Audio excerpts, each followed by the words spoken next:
నేను నీతో మాట్లాడడానికి వచ్చాను. నేను నువ్వు చెప్పేది వినడానికి వచ్చాను. నీ డ్రెస్ బాగుంది.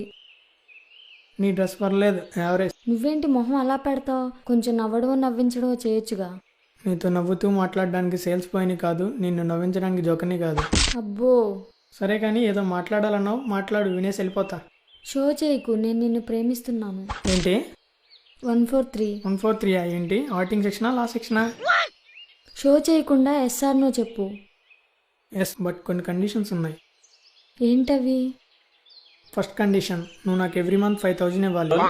ఇక సెకండ్ కండిషన్, నేను ఫోన్ చేసినప్పుడే మాట్లాడాలి. కండిషన్ నెంబర్ 3, ఇలా ఎప్పుడు పడితే అప్పుడు బయటికి పిలవకూడదు. మరి ఇలాంటి దానికి లవ్ చేయడం ఎందుకు? నిన్ను లవ్ చేసి ఇవన్నీ చేస్తే నా లైఫ్ నాకిపోతుంది. అదేంటి నువ్వు ఒక్కడవే లవ్ చేస్తున్నట్టు మాట్లాడుతున్నావు? ఏ సీఏ వాళ్ళు ఎవరిని లవ్ చేయరా? ఎందుకు చేయరు? చేస్తే సీఏ పాస్ అవ్వరు అంతే.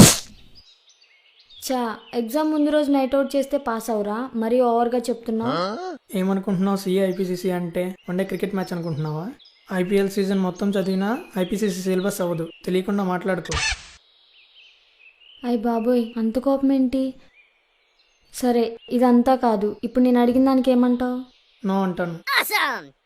ఇప్పుడేగా ఓకే చెప్పావు. కానీ నేను చెప్పే కండిషన్స్కి నువ్వు నో అన్నావు కదా. ఓకే, నీ కర్మ. ప్రపోజ్ చేస్తే ఓవర్ చేస్తున్నావుగా. అవును, ఈరోజు నీ రిజల్ట్స్ కదా, పాస్ అవుతానని బిల్డప్పా?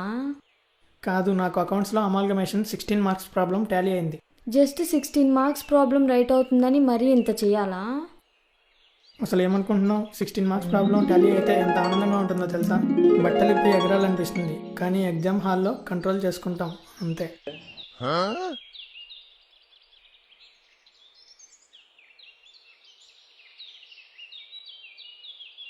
దీనమ్మ జీవితం, మళ్ళీ ఫెయిల్ అయ్యాను.